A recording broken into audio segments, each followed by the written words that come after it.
Hey everyone, Victoria here. Welcome back to my channel. If you're new here, hello, how's it going? Thank you for clicking on my video. Speaking of the video, today we are going to be talking about why your girl right here shaved her head. Like, I want to say it was a little over a year ago, back in December of 2019. Then how I've been growing it out, I guess some of my tips that I've learned, that I've picked up.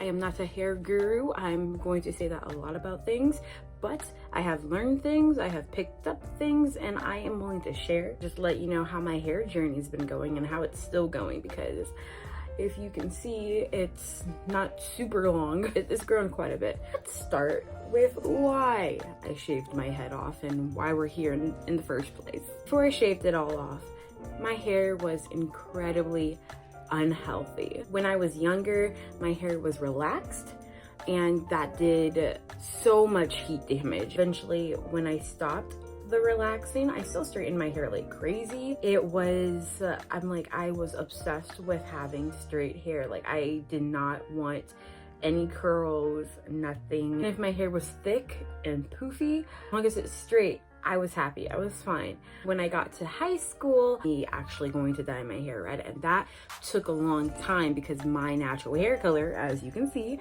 is black. So black is probably like one of the hardest colors to lift color from, or I guess add color to. Like, I think my hair was blotchy. It was like red in the beginning and then just like really bright red and then kind of just like burgundy and just like fading, and it wasn't cute to me. I did not like it. Eventually I figured it out. I don't remember how. Got my perfect shade of red velvet. Oh, love the red velvet shade. That was my favorite red hair shade. I would use L'Oreal High Color mixed with red and magenta. That was everything to me. Little did I know, it's the process that I did. Still use developer, and developer, even though it's not bleach, it's still bleach adjacent. I think, you know, it's still lightening your hair, especially if you're doing it over and over again.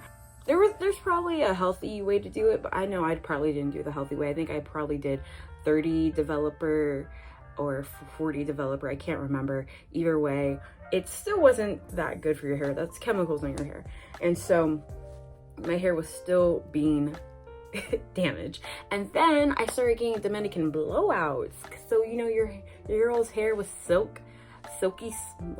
straight and red at the same time, and it looked great. So my hair went through a lot. And then when I got to college, I wanted to do the Disney college program, and you can't have colored hair in that. So I knew eventually I was going to have to get rid of my red hair because that's something I wanted to do. Eventually, sophomore year, I think I dyed my hair brown. That was fun. Brown on me is the look. I love brown hair on me. And towards the end of my sophomore year, I dyed my hair pink.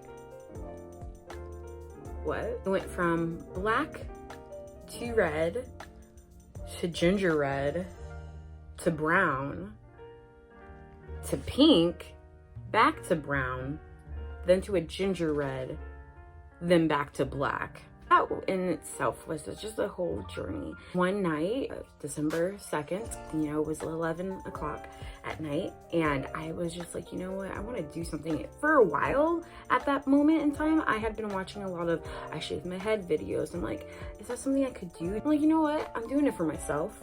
I am not doing it for anybody else. This could be a really nice way to just reboot my hair. Obviously I could do the really big chop, but like, you know what, why not go to the extreme? You only live once. Why not be able to say, I've shaved my head and I looked pretty bomb doing it. I think I look bomb. I've gotten comments that I've looked. Anyways, in order to solidify me doing it, I took some scissors and I chopped just off a big chunk of my hair. Because then I was like, well, if I don't do it, I look ridiculous. I know if I cut the other side, it's not gonna look good. I'm gonna look stupid. So let's just shave it all off. Let's just do that. Let's go. And so I did, and whew, was everybody surprised.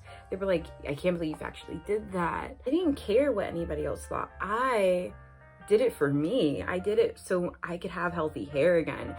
or, you know, just to have a reboot. Even if I wanted to do crazy things again, like dyeing my hair, I just wanted to refresh because it had been so long since I saw what my natural hair state was. And that was my ultimate goal, because I miss seeing what my curls could be and what they could look like. I think it was one of the best decisions I've ever made in my life, because now it's healthy, the curls look, I'm just like, y'all, like, look at that. Woohoo! Of course, you know, there are probably other tactics and ways to get my hair back to a healthier state and to revive my curls, and shaving wasn't extreme. But, you know, if you think about it, life is all about living and doing things that you may never do again, because you only have one life. So I'm like, why not? Now let's talk about how I've been growing it out of my head. I mean, obviously, you know, it's just, you know, it comes out. So there's that. That's the first one. No, shaved my head. Obviously, I was like, okay, there's not much to do. I'm like, just scalp. But when I first shaved my head, I got this olive oil hair conditioning thing. I would use that, and I would kind of just like stimulate my scalp. I guess it would promote the blood cells to get moving. If anything, I'm pretty sure I read that somewhere, heard that somewhere. I don't remember, but I did. I do believe that helped just kickstart a little bit, because I started growing back very fast, like I think in a couple of weeks. I don't have any silk pillowcases, even though I should upgrade to that, but I do have satin, and I just feel like even though they're not as good as silk, they're better than cotton. I slip up when I go to the base place, but I don't really feel like dragging a bonnet or a satin pillowcase to his place like, hey, okay. And that's on me. That's on me. So, but sleeping on a satin pillowcase when I'm at my house, it just feels good. I started to have a set routine for my hair, and by that I mean I've committed to a set day, not set time, because you know days are always fluctuating, but set day for when I wash and condition my hair. This Sunday I will wash and condition, and then the next Sunday I will just co-wash my hair. And honestly, I really do think that's made a difference, because I used to, before, you know, when I had more hair, I just washed my hair with shampoo and conditioner, but like I would fluctuate. I also feel like it's an extra self-care thing, you know. I'm giving back to my hair. I'm trying to take care of it by making sure it's clean and moisturized in the proper way. And I think having a set routine really helps. I've been incorporating the LCO method, the leave-in cream oil method. I could be wrong, so you know, disclaimer, you know, if you think I'm saying anything wrong, or if you want to add something to what I say, please leave it down below, because not only will you be helping everybody else, you'll be helping me. Incorporating that, and I'm liking it. I love doing that. It makes me feel, again, a little just more put together, and I feel like I'm giving back to myself, and it feels good. I'm creating a better regimen for myself, and I love it. I think that it's definitely made my curls pop more, smell good, even better, smell even better than my normal products, and just kind of like give it that extra oomph, in my opinion. I air dry my hair. Now my hair is short enough that I don't wrap it in a towel or a t-shirt. I know that that's a good way to dry your hair without harshly drying it. I haven't been doing that. I've just been letting it air dry, letting it out there, because I feel like my hair is short enough to where I don't really need to do that right now. When it gets longer, I think once it starts touching my shoulders, that's probably when I need to start incorporating that microfiber towel. I have barely used heat since I've shaved my head.